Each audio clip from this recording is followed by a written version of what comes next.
Et bonjour à tous et bienvenue sur le podcast de Bye Bye Patron, le podcast de la liberté, de l'immobilier et des gros billets. Dans l'épisode du jour, on va vraiment parler de liberté grâce au digital nomade. On avait déjà fait un épisode avec Olivier Roland, mais là, on va faire un épisode qui va vous permettre en fait de prendre le raccourci, je pense, peut-être le plus rapide qui existe pour vous libérer du métro boulot dodo.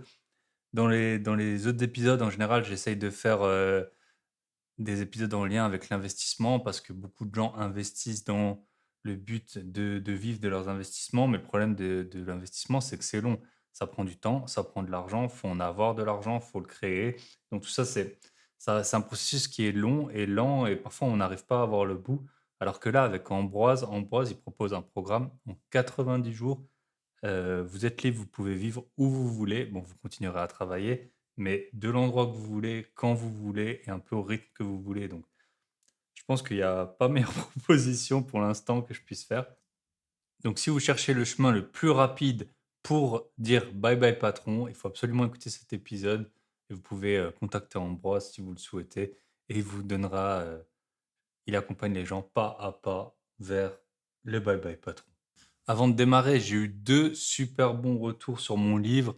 Donc je vous rappelle que j'ai un livre à vendre, Négocier un bien immobilier, 7 techniques pour gagner des dizaines de milliers d'euros à l'achat. J'ai eu 2 super bons retours de Jean et Thibaut par, message, Instagram. Ça m'a fait trop plaisir parce que en fait, je vends des livres, j'en vends plusieurs par jour, mais, enfin la plupart des jours, mais en fait, j'ai quasiment jamais de retour et j'ai eu quelques rageux en plus sur Amazon qui m'ont laissé des commentaires vraiment, de merde. Et donc, quand j'ai des bons retours, quand on me dit: «Voilà, ça sert, si j'avais eu le livre, il y a 2 semaines, j'aurais gagné, pas mal d'argent» ou «J'ai dévoré le livre en une nuit», et bah, je vois que ça sert, que c'est utile. Mon livre, je l'ai exprès fait court, c'est un guide si vous voulez négocier.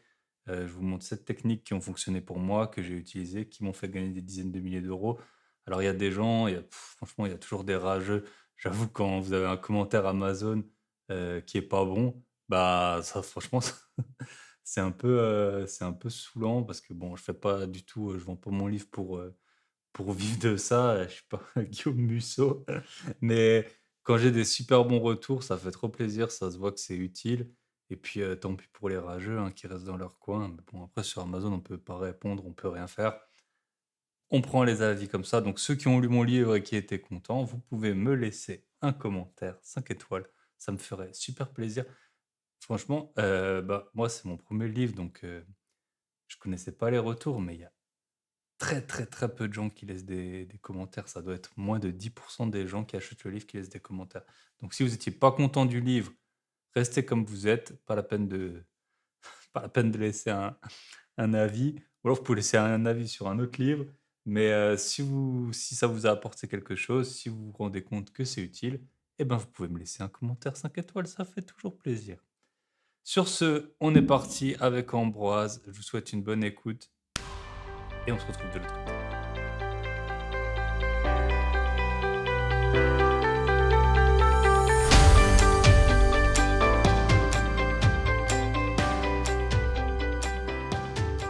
Et donc bonjour et bienvenue dans cet épisode. J'ai le plaisir aujourd'hui d'accueillir Ambroise qui va nous parler du concept de digital nomade et du freelancing.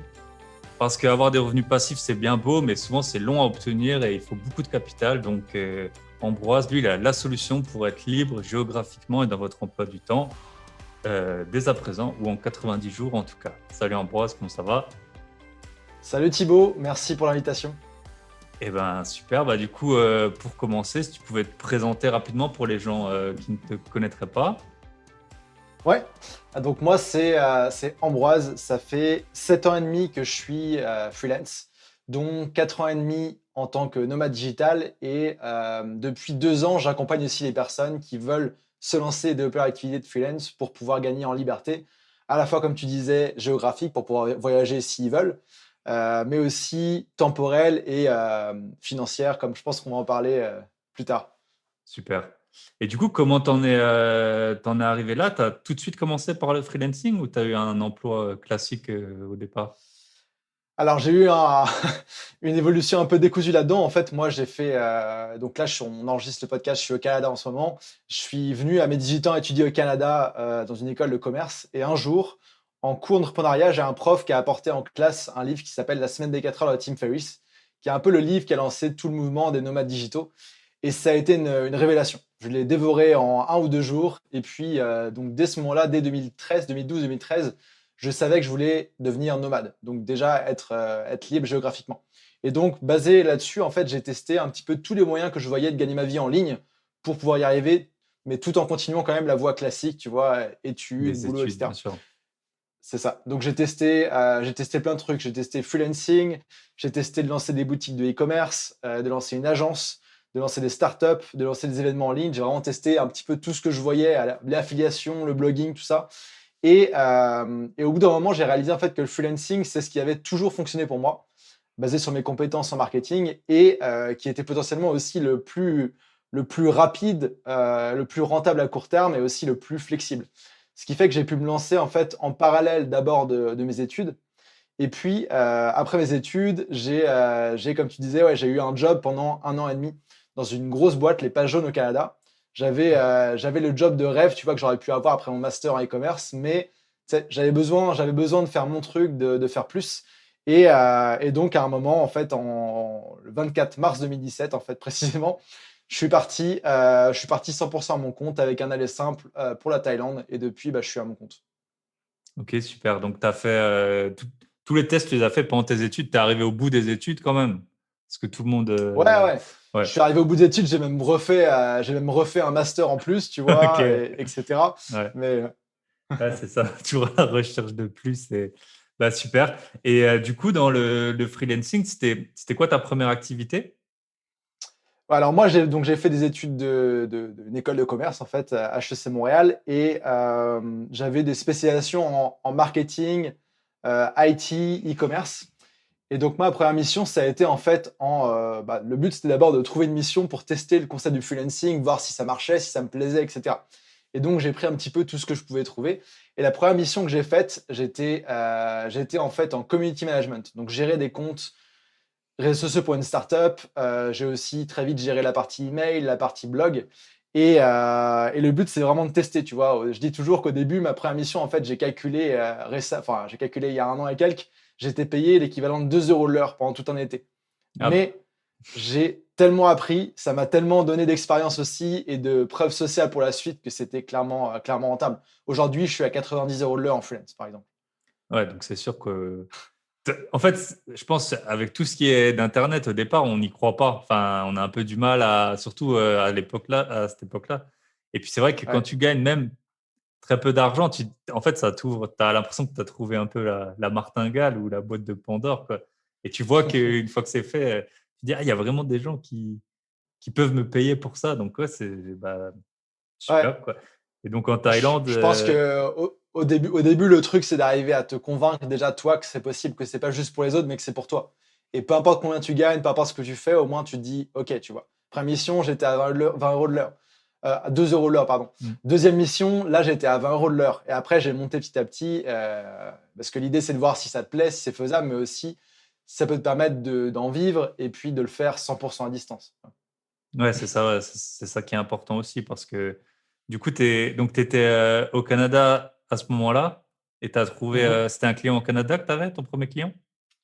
Ouais, ouais, c'était un client, c'était une startup d'un ami d'une amie sur place. J'étais dans les bureaux avec eux full time. Ok. Et après seulement, d'accord, et après, tu es parti en 2017. Ça, c'était, tu étais déjà Ouais, freelance depuis 2 3 ans.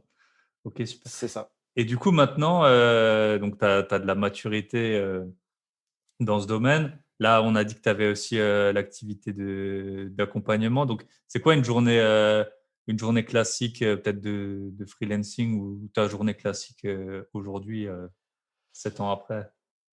Ouais, alors je vais peut-être plutôt te répondre sur une semaine classique parce qu'une journée Voilà. classique chez moi, ça n'existe pas forcément. Donc moi, en ce moment, là, je passe la plupart de mon temps à accompagner des freelances, à se lancer, à se développer à travers un programme qui s'appelle Freemote. Donc il y a à la fois la formation puis l'accompagnement. Et j'ai quand même gardé un client freelance, l'équivalent d'une journée par semaine, parce que je veux rester les pieds dedans pour rester vraiment pertinent pour mes clients. Et puis, bah, moi, ça me permet de tester des trucs aussi que j'implémente après dans la formation. Et donc, en gros, j'ai l'équivalent d'une journée par semaine pour ce client. donc que je répartis en 2 demi-journées. Donc j'ai une demi-journée en fait pendant laquelle c'est le mercredi matin, là je suis sur le fuseau canadien, où je vais travailler pour ce client-là. On va faire notre meeting hebdomadaire, je vais faire un petit peu le point de ce qu'on a fait la semaine précédente, les résultats et de ce qu'il y a à faire. Et puis une autre demi-journée où je vais être vraiment focus sur quelque chose. Et en fait, le reste de mon temps, je l'organise un petit peu comme je veux pour la partie formation en ligne, création de contenu, accompagnement. Donc ça dépend des périodes. Tu vois, là, je suis en train de, d'ici la fin septembre, en fait, en train de préparer la deuxième version de mon programme qui va être lancée le 26 septembre. Donc gros travail, je suis à 100% en fait là-dessus. Je crée moins de contenu, je suis moins sur l'optimisation, etc. Je suis vraiment à fond là-dessus avec mon équipe. Puis comme je dis justement, j'ai une équipe, donc j'ai aussi des points à faire avec eux au fur et à mesure. Donc il n'y a pas forcément de semaine ou de journée typique. Surtout quand tu voyages, tu vois, là, le mois dernier, j'étais en France, le mois d'avant, j'étais à Tenerife en Espagne, là, je suis au Canada, donc il faut aussi que je m'adapte et que, tu vois, j'ai des trucs à faire aussi au fur et à mesure à des horaires plus ou moins flex. Par exemple, quand je suis arrivé ici, j'ai dû aller activer mon passeport vaccinal québécois, qui est un truc différent, il fallait aller en personne. Tu arrives quelque part, faut que tu fasses des courses, tout ça. Donc c'est vraiment c'est un rythme un petit peu comme je peux. Mais en général, tu vois, je fais quand même des journées assez classiques. Tu vois, du 8h, 17h, parfois plus, parfois moins. Je sais pas si c'était ça ta question. Non, c'était un peu ça. C'était est-ce que tu travailles tous les jours Ouais. et combien d'heures par jour? Donc, tu essayes quand même. Mhm. Je suppose que tu prends des week-ends, tu travailles environ 5 jours par semaine ou. Ouais, c'est ça. J'essaie d'avoir au moins une journée complète 100% off, si possible le week-end. Mais en gros, c'est ça, ouais. Et chez les nomades, tu vois, tu as vraiment deux styles de nomades en termes d'activité pro, je te dirais, en deux termes en fait d'ambition. Soit il y en a qui veulent plus avoir le côté lifestyle et donc qui veulent juste avoir de quoi vivre, de quoi bien vivre et mettre un petit peu de côté et basta. Et typiquement, tu vois, aujourd'hui, là, je te disais, j'ai une mission freelance un jour par semaine. Je suis à 700 euros par jour. Donc, ça fait du 2400 euros par mois. Juste en travaillant un jour par semaine, je pourrais juste faire ça et après être sur la plage, boire des mojitos et voilà.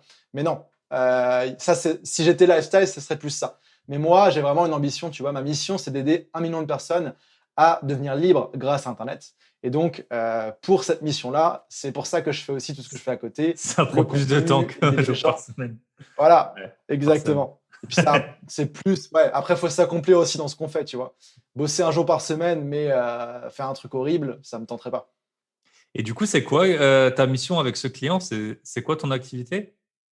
Ouais, alors moi, au fur et à mesure du temps, je suis devenu en fait freelance en ce qu'on appelle le growth marketing.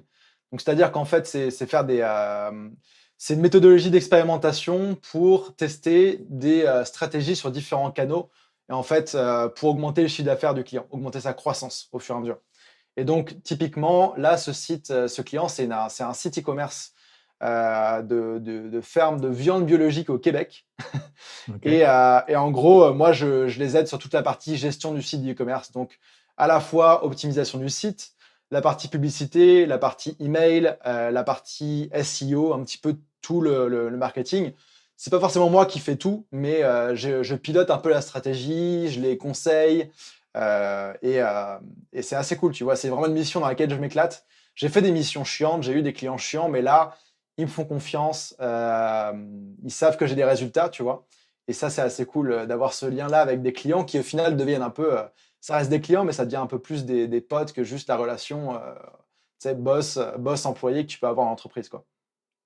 Ok, super. Et du coup, si tu pouvais nous, un peu par rapport au mode de vie justement de digital nomade, là on a vu ton rythme de Mhm. travail. Tu as habité dans plusieurs endroits, j'ai cru comprendre. Ouais. Est-ce que tu peux... alors, j'avais quelques questions, tu réponds à celles que tu veux.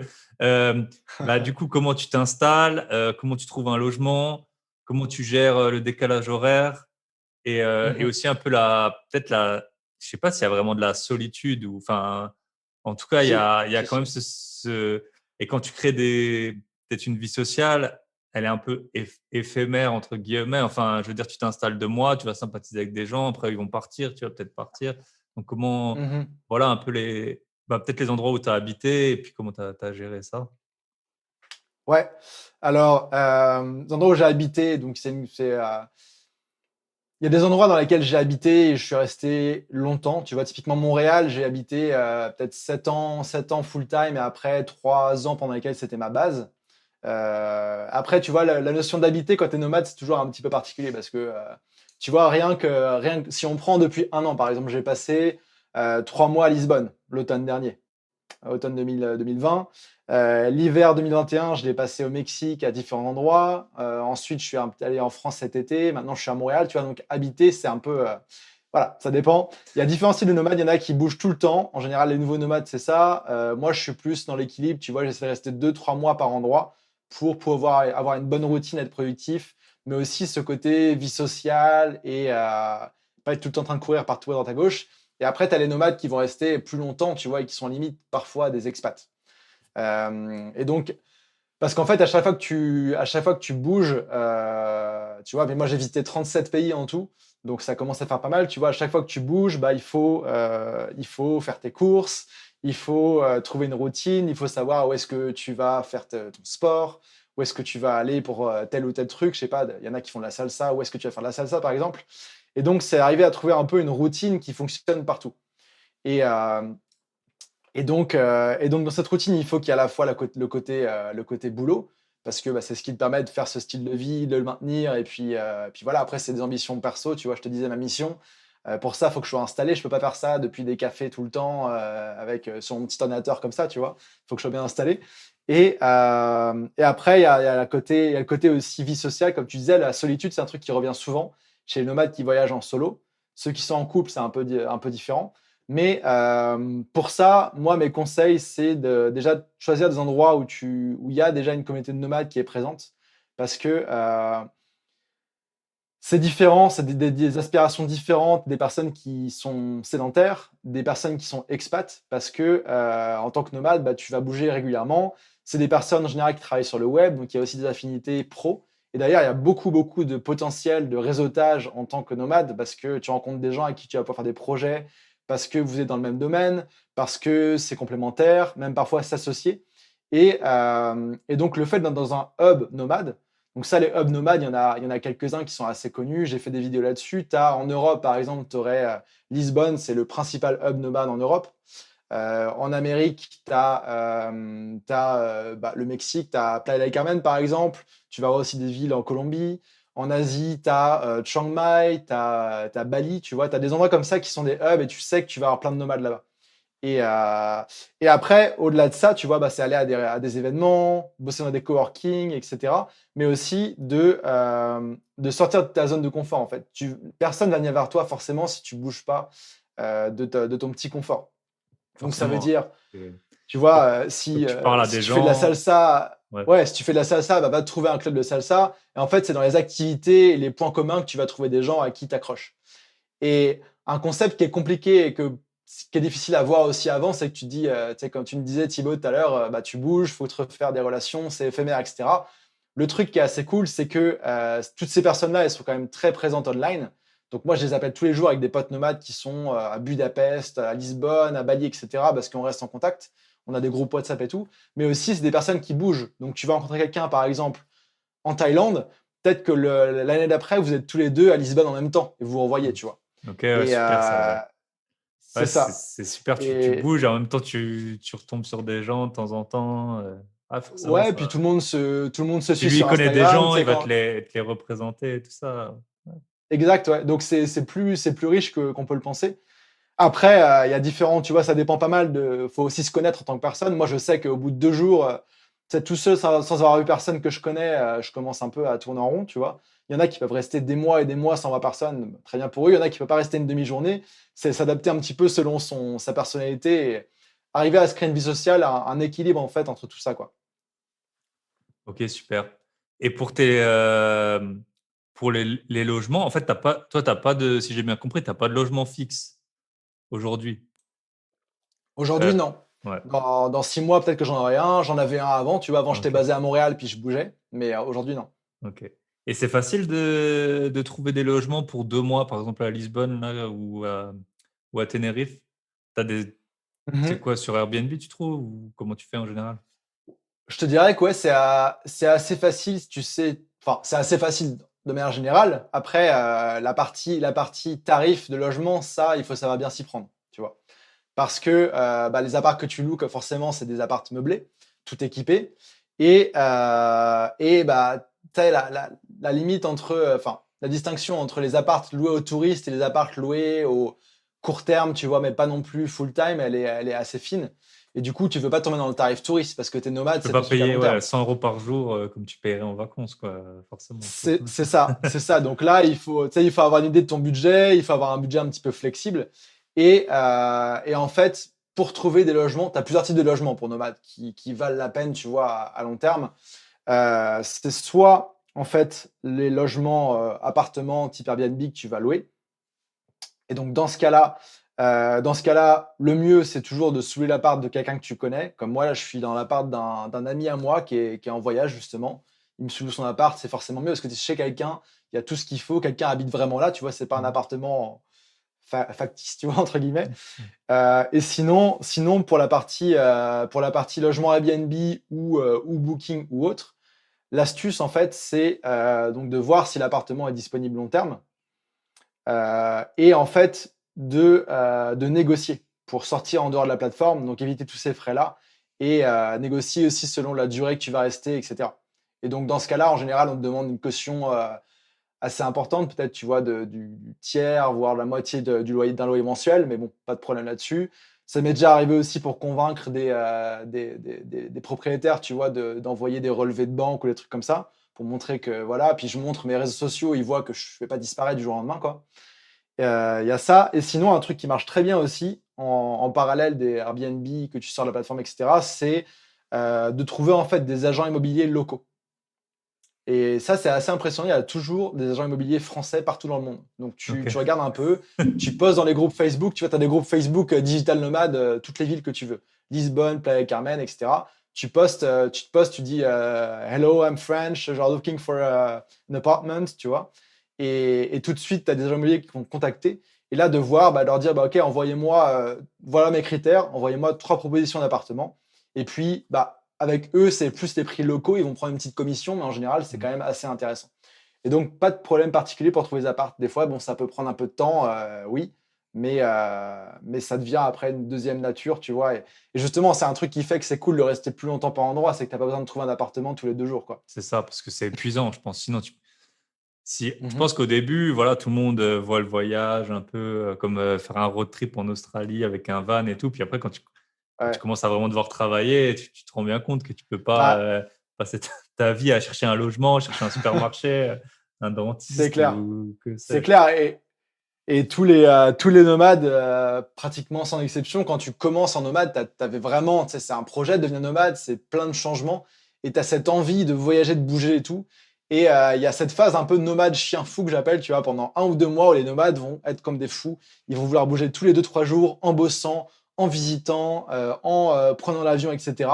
Et finalement, tu t'épuises vite, quoi. Et à bout d'un moment, tu as plus envie d'avoir cet équilibre, de te dire, OK, je suis là pour 2, 3 mois, ça veut dire que je peux me trouver un club de yoga, une salle de sport, tu vois, et aussi économiser sur tout ça. Parce que si tu prends un appartement à la semaine, c'est beaucoup plus cher qu'au mois, par exemple, coworking, etc. Et au final, tu peux trouver ça. Et justement, un autre truc de logement que je n'ai pas mentionné, mais que je fais de temps en temps, c'est aussi les co-living. Je sais pas si tu connais ce concept-là, Thibaut. C'est, non, c'est comme par rapport à une colocation, c'est quoi la différence?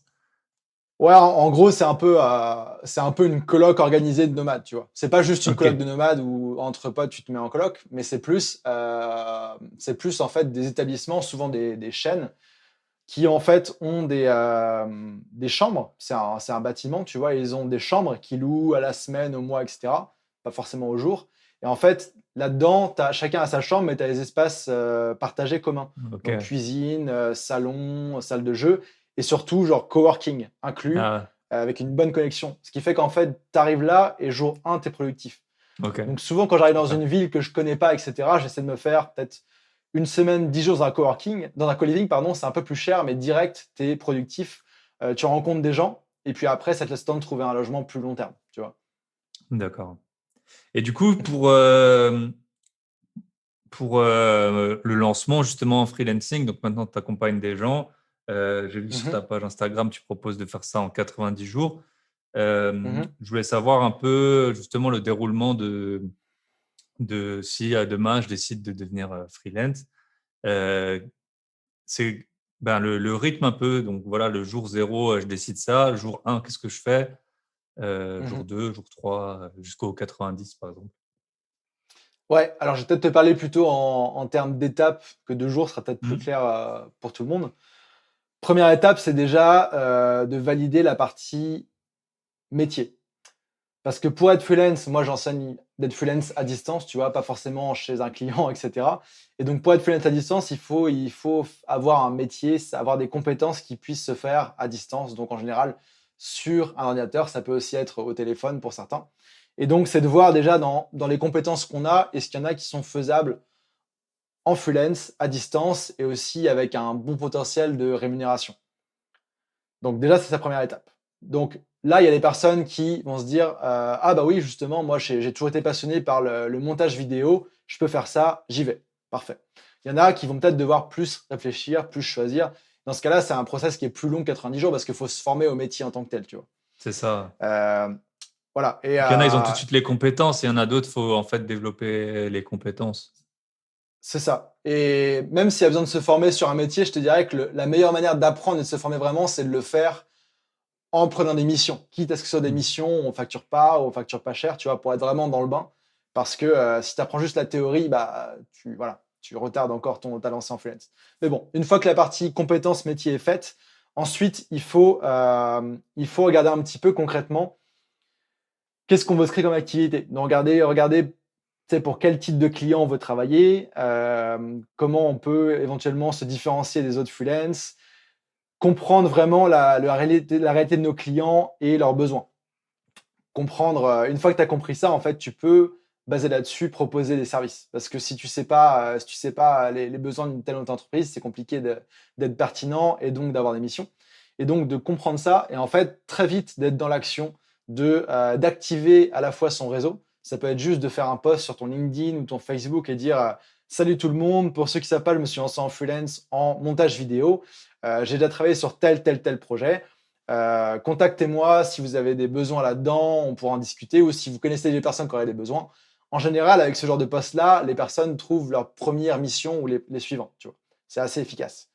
Et après, il y a différentes actions à mettre en place pour trouver des clients en continu parce que l'idée, c'est d'avoir une activité stable au début. Et donc, mettre en place des choses comme s'inscrire sur les plateformes de freelance. Tu vois, tu as des plateformes comme Upwork, Malte, etc., qui permettent d'avoir un profil et donc de faire cette mise en relation assez simplifiée. Ensuite, il y a aussi se former aux différentes étapes de vente. Tu vois, c'est discuter avec quelqu'un qui aurait peut-être besoin de service, il y a des façons de le faire. Réserver un appel aussi avec quelqu'un qui aurait peut-être besoin de tes services, il y a des façons de bien déceler les besoins, etc. Ensuite, de faire une proposition et ensuite d'arriver à un accord, tu vois, pour commencer. Ça, c'est hyper important. Et puis après, il y a toute la partie éventuellement prospection, création de contenu, tu vois, quelque chose de plus à long terme qui permet d'avoir une activité assez stable. Et puis après, il y a la question tu sais, des tarifs, de la relation avec tes clients, etc., qui au fur et à mesure s'améliore. Et donc, il faut travailler là-dessus, quoi. Donc, c'est ça un petit peu les étapes.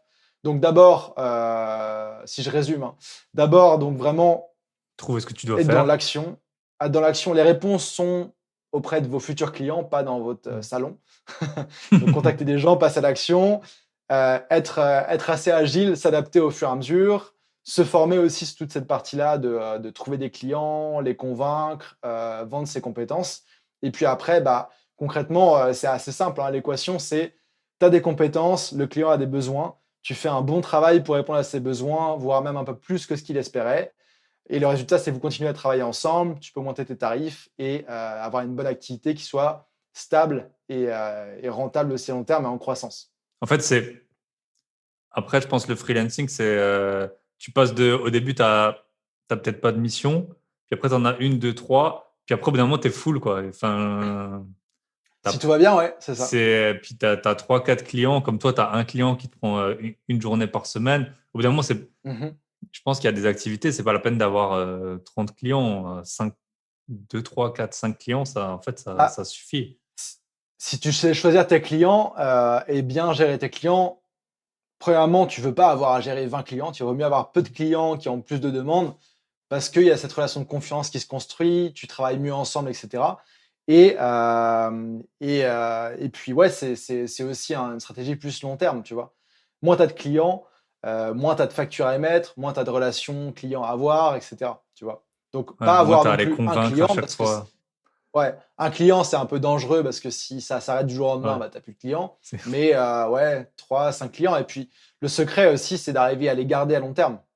Parce que mmh. si tu as besoin de clients toutes les semaines, il faut que tu refasses les appels, que tu refasses les contrats, que tu refasses tout ça. Alors que tu as des clients à long terme, tu pas à refaire ça. Et puis, tu peux aussi augmenter tes tarifs au fur et à mesure parce que la confiance augmente, que tu as des résultats. Et puis, ça, c'est assez cool quand même.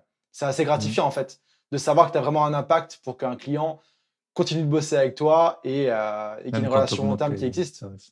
Ouais. Mmh. Et il y a même des freelances, tu vois, qui finissent par prendre des parts dans les boîtes de leurs clients. Ah ouais, super, ouais. Et du coup, alors soit tu peux parler de tes freelances que tu as accompagnés, ou soit là, on a parlé de montage Mhm. vidéo. Je suppose qu'il y a de ce que j'imagine comme freelance qui est possible. Je pense qu'il y a aussi la retouche photo, tout ce qui touche le web, le SEO, la pub, Mhm. euh, les pages de vente. Qu'est- Si si tu devais, tu vois, si quelqu'un il sait pas quoi faire, si tu pouvais donner peut-être quelques exemples de freelance peut-être auxquels on ne pense pas tout de suite ou que toi tu as Mhm. accompagné, des, Ouais, peut-être en dehors du web, enfin je sais pas, du web site internet, quoi. Peut-être que, je suppose, il y a peut-être des ok. comptables ou j'en sais rien, Ouais, tu vois. ok, je vois. Bah, peut-être que je peux répondre avec les grandes familles de métiers qui sont faisables en tant que freelance à distance. Et puis Voilà. après, peut-être donner des exemples plus précis. Les grandes familles de métiers, il y a bien sûr, comme tu l'as dit, la famille des métiers du marketing digital. Donc ça va de la pub au référencement SEO à l'email marketing, page de vente, tout ce que tu veux dans le marketing web, copywriting. Tu as une deuxième famille, c'est tout ce qui va être rédaction, traduction. Donc ça, rédaction web, il y a beaucoup de freelance qui font ça. Traducteur, tu as aussi prof de langue, par exemple. Donc tu as tout ça. Tu as aussi la partie programmation de sites web, d'applications mobiles, de software, etc., qui est assez importante. Il y a beaucoup de gens, ils pensent freelance en ligne, ils pensent forcément coder des sites. Mais non, c'est pas que ça, c'est une des parties. Ensuite, il y a toute la famille aussi qui va être gestion de projet. Parce que bah, tu vois, confier des missions à des développeurs, à des marketeurs, à des rédacteurs, etc., bah, c'est des projets, il y a des échéances, il y a des budgets, il faut des gens qui gèrent ça. Donc là, là-dedans, tu as toute la partie chef de projet, mais aussi assistant virtuel, qui est quelque chose qui est de plus en plus démocratisé. Des personnes qui sont à distance, mais qui peuvent aider à gérer des choses du quotidien d'un business et te décharger aussi un peu en tant qu'entrepreneur. Et tu as aussi une famille qui est assez répandue, c'est la famille tout ce qui est audiovisuel design, tu vois, donc designer, monteur vidéo, retoucheur photo, etc.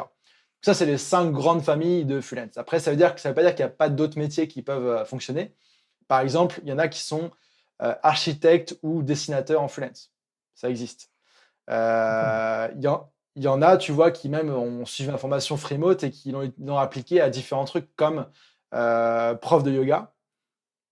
Pourquoi pas, ouais. Euh, Quelqu'un aussi qui l'a appliqué qui a impliqué en politique dans sa ville en France, qui a appliqué les principes pour faire gagner son candidat, pour organiser une séance de test Covid avant Noël. Tu vois, il y a plein d'applications possibles. Et donc, en fait, je te dirais qu'il y a ces familles de métiers-là, mais il ne faut pas se mettre de limites. Et il y a quelques critères à valider pour voir si c'est faisable à distance ou pas. Déjà, c'est est-ce que tu peux le faire depuis ton ordinateur ou ton téléphone? Premier truc.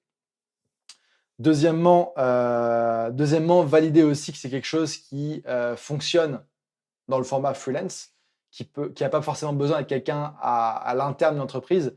Il y a des domaines qui sont un petit peu régulés, etc., qui sont plus compliqués à faire en freelance. Et puis après, je te dirais aussi que c'est une question de valider aussi que ton métier il a un potentiel de rémunération en freelance intéressant. C'est-à-dire qu'il y a des métiers, des trucs qui sont faisables en freelance, mais tu es très vite limité en termes de tarifs horaires et ça devient assez compliqué de bien en vivre, tu vois. Ok. Tu vois, Ouais. typiquement, traduction, à part si tu fais de la traduction hyper spécialisée dans Mm. de textes légaux, de l'allemand au, je sais pas, à l'espagnol, tu vois, des trucs assez spécialisés. La traduction, il y a des outils qui font ça et faut être Qui le font vraiment, pas voilà, mal. Ouais. C'est c'est ça. ça. Et en fait, de manière générale, ça, c'est une question d'offre et de demande, de valeur générée. Plus en tant que freelance, tu apportes de la valeur à ton client en termes de chiffre d'affaires, etc., plus tu vas être bien payé. Typiquement, le marketing, si tu fais du marketing, tu es freelance en publicité Facebook, par exemple, bah, tu peux dire, OK, au client, vous investissez 10 euros de pub avec moi, je vous génère 100 euros de vente. C'est facile pour eux de mesurer le retour et donc c'est facile de te vendre.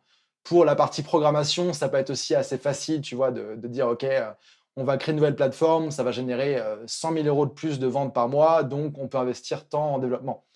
Pour la partie, tu vois, branding, design, etc., parfois c'est plus compliqué de justifier le retour sur investissement direct, C'est tu vois. ça. Donc, plus tu es Puis prêt t'as à la génération de valeur, ouais, et plus puis tu. Voilà. je pense que tu as aussi des pays où, pour tout ce qui est design et tout, tu peux trouver des choses moins chères, alors que pour le marketing, peut-être faut que tu sois quand même un peu adapté à, enfin, tu peux trouver quelqu'un au Pakistan pour te faire un logo. C'est plus compliqué, peut-être si tu vends de la viande bio au marché francophone, tu vois, je pense Ouais, bah, il y a la langue, il y a tout ça. Après, tu vois, entre un logo fait par un designer du Pakistan versus un freelance qui a de l'expérience et qui comprend vraiment ton environnement, etc., c'est pas la même, tu vois. Oui, forcément, ça dépend aussi où est-ce qu'elle en est la société qui te paye, c'est ça, C'est ça. si Et, elle. et justement, tu mets le doigt sur un truc qui est hyper, que beaucoup de gens, qui bloque beaucoup de gens, c'est la partie, mais est-ce qu'il n'y a pas trop de freelance, tu vois? Est-ce que je vais réussir à me faire ma place, me démarquer? Et en fait, la réponse, c'est oui. Il n'y a pas de risque que tu trouves pas de clients, tu vois, si tu apportes quelque chose de valeur et de différent. Si tu sais montrer ta valeur à ton client et que tu comprends ses besoins, il n'y a pas de problème, tu vois, par rapport à ça. Un autre frein aussi que les gens ont, c'est se dire, bah, l'administratif, c'est compliqué et tout ça. Alors qu'en France, euh, être entrepreneur, ça prend 10-15 minutes à faire en ligne et après, tu as juste ta déclaration à faire tous les mois et tes factures. C'est pas compliqué, tu vois. Mm. Un autre frein que des gens ont aussi, c'est que oui, mais freelance, c'est pas stable, je vais avoir des revenus en yo-yo, etc. Bah non, ça dépend de comment tu gères ta partie commerciale. Si tu es toujours en contact, déjà, si tes clients, tu arrives à les convertir, à les garder à long terme, tu enlèves ce problème-là.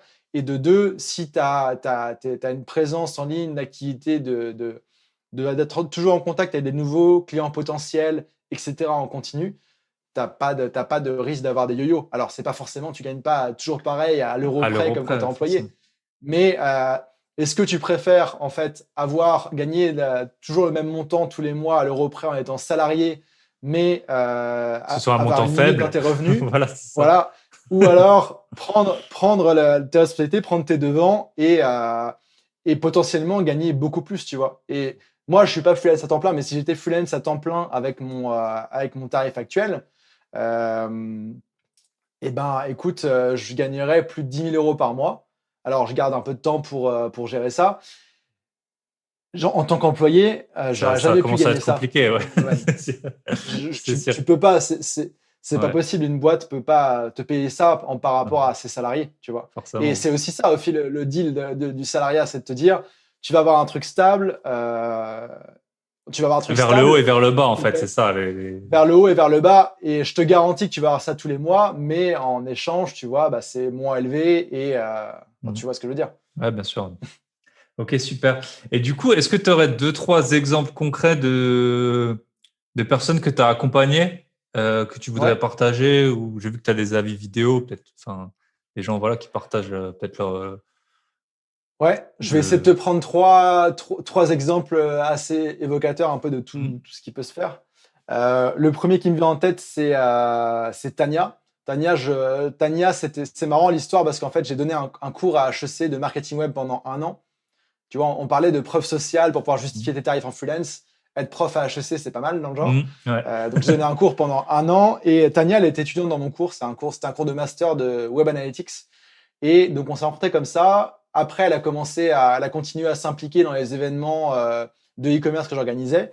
Et puis, un jour, elle a rejoint ma formation Freemode. Tu vois, c'est ma méthode de A à Z pour aider les Mm. freelances à se lancer et décoller. Elle avait déjà eu quelques missions, mais elle n'avait pas vraiment encore décollé. Et elle a rejoint Freemode en janvier 2020. Et en quelques mois, le Covid passant par là, etc., elle s'est lancée à fond. Elle a quitté son job et elle a commencé à être vraiment à 100% en freelance et à être nomade, tu vois. Typiquement, cet hiver, elle était là au Mexique. Elle est venue au Mmh. Mexique, on a passé pas mal de temps. Et Et son voilà, donc activité, c'est Tania, quoi? elle est en... Ouais, justement, j'allais dire, elle est Ouais. en publicité en ligne, donc Facebook et Mmh. Google, tu vois.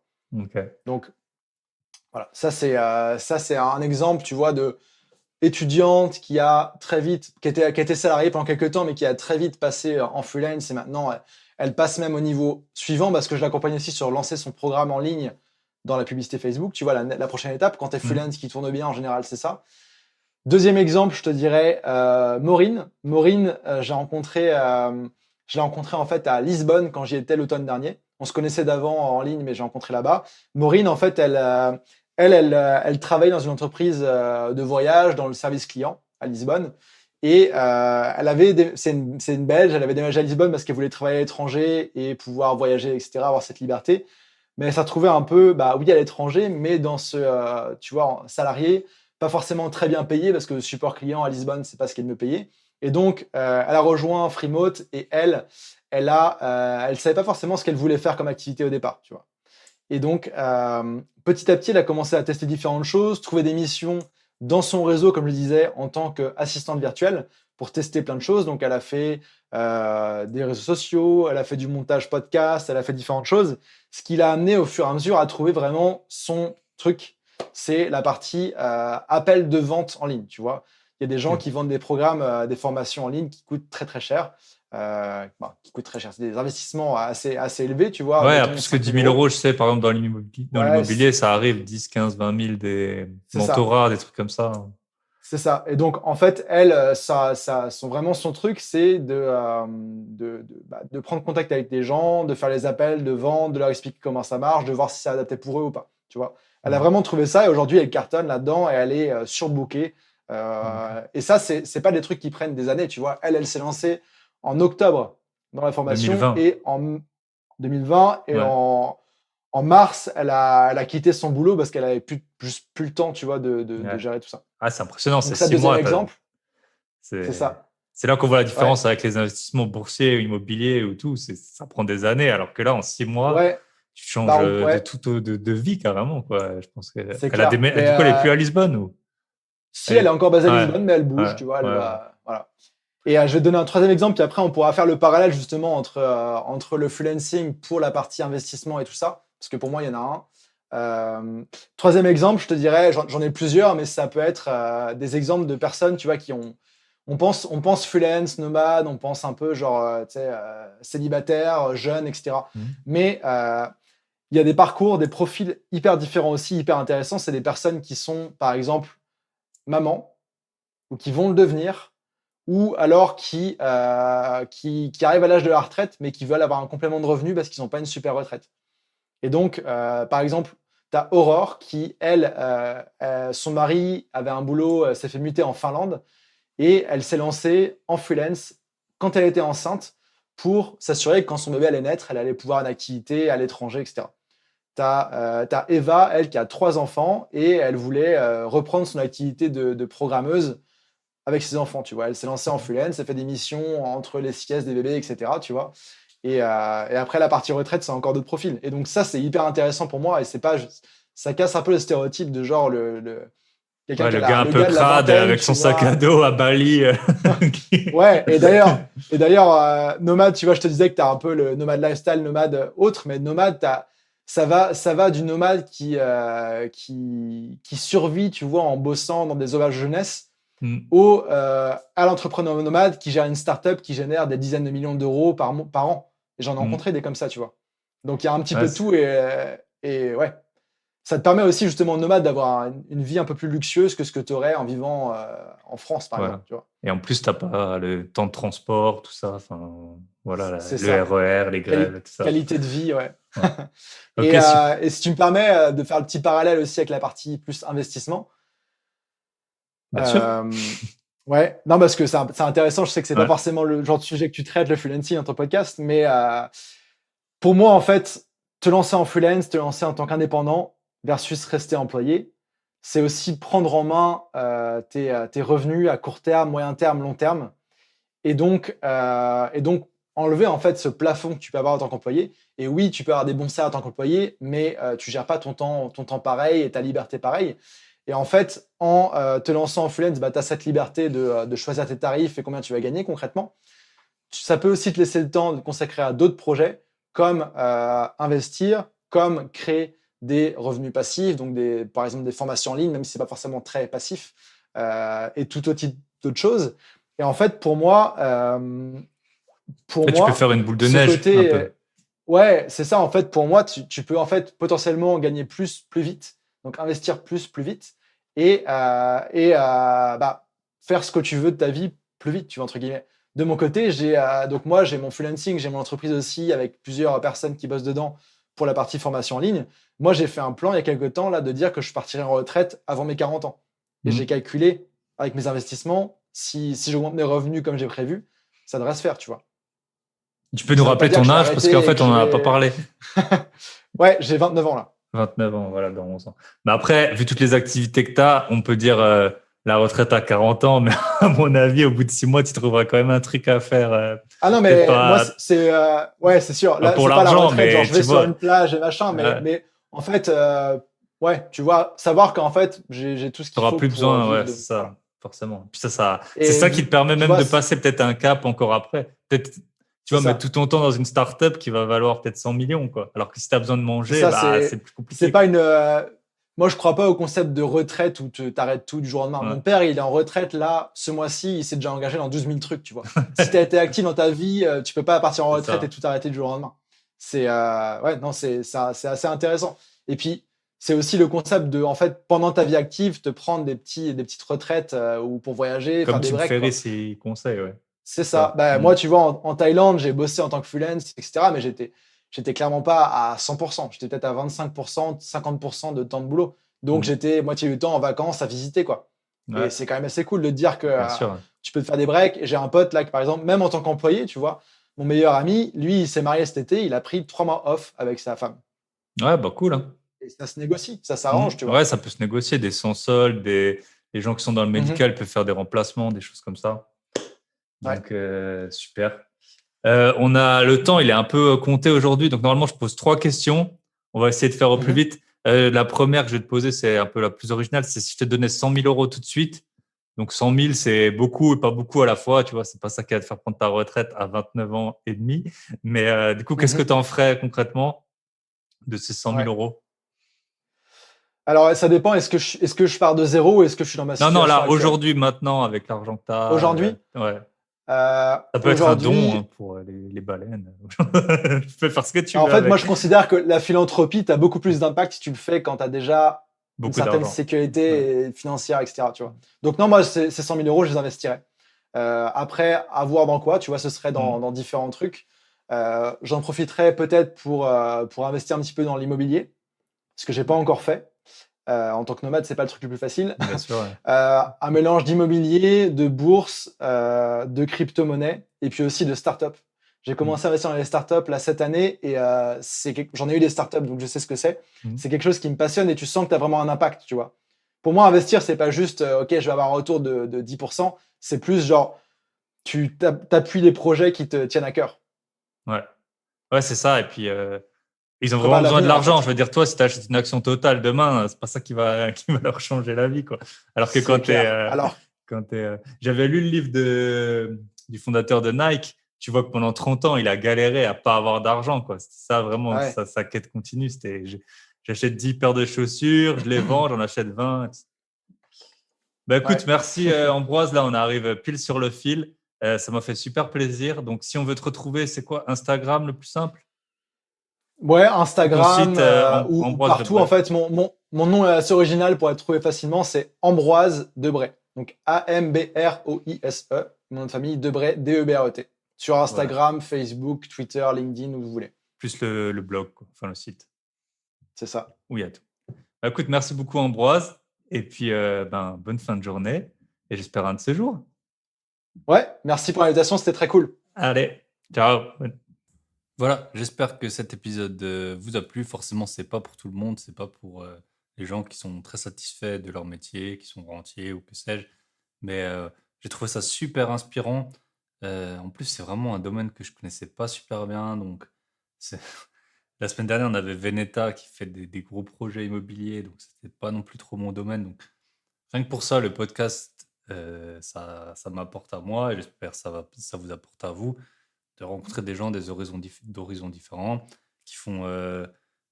En fait, on voit qu'il y a plein de solutions et que tout fonctionne en fait. Il y a pas de mauvaise solution visiblement. En tout cas, que vous soyez freelance ou à votre compte, ou rentier, ou salarié dans le métro boulot dodo, ou chômeur, ou étudiant, ou que sais-je, si le concept de la retraite à 65 ans vous paraît peu tentant, pensez à multiplier les investissements. Bye bye.